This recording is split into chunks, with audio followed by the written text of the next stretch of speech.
Lions club पनवेलतर्फे 54वे नेत्रचिकित्सा शिबिर शनिवार दिनांक 6/1/2024 पासून ते सोमवार दिनांक 8/1/2024 पर्यंत VK हायस्कूल पनवेल येथे सकाळी 10 ते दुपारी 3 या वेळेत मोफत नेत्र तपासणी व अल्पदरात मोतीबिंदू शस्त्रक्रिया सुसज्ज हॉस्पिटलमध्ये करण्यात येणार आहेत। अशा शिबिरामार्फत पनवेल क्लबने मागील सतत 53 वर्षात 16,000च्या वर मोतीबिंदूची शस्त्रक्रिया व 1 लाखाच्या वर चष्मे वाटप करण्यात आले आहेत। अशा प्रकारे गरीब आणि गरजूंना त्यांची दृष्टी टिकण्यासाठी मदत झाली आहे।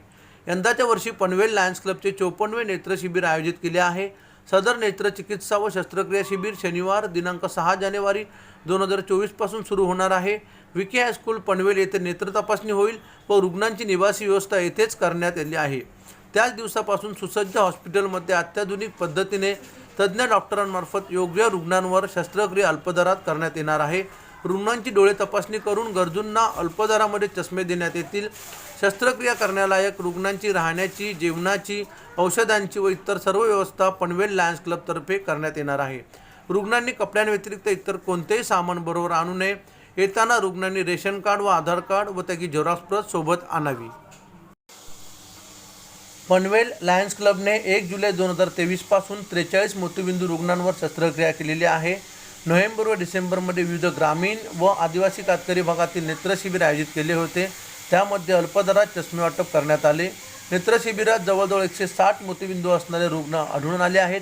त्यांची मोतीबिंदूंची शस्त्रक्रिया दिनांक 6 ते 8 जानेवारी 2024च्या शिबिरात करण्यात येईल।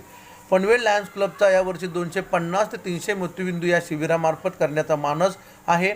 तरी गरजू व्यक्तींनी त्याचा लाभ घ्यावा। तसेच आपल्या भागातील गरजू व्यक्तींनी नेत्र शिबिराबाबत कळवावे।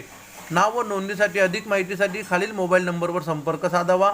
अध्यक्ष SG चव्हाण 9372413342, सचिव अशोक गिल्डा 9819009292, महामुंबई चॅनलसाठी दीपक कदमसह मिलिंद खार पाटील, पनवेल।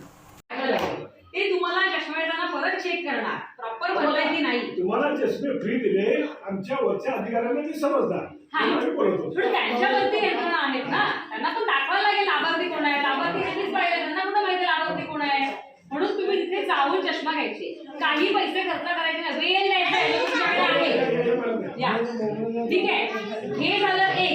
दुसरं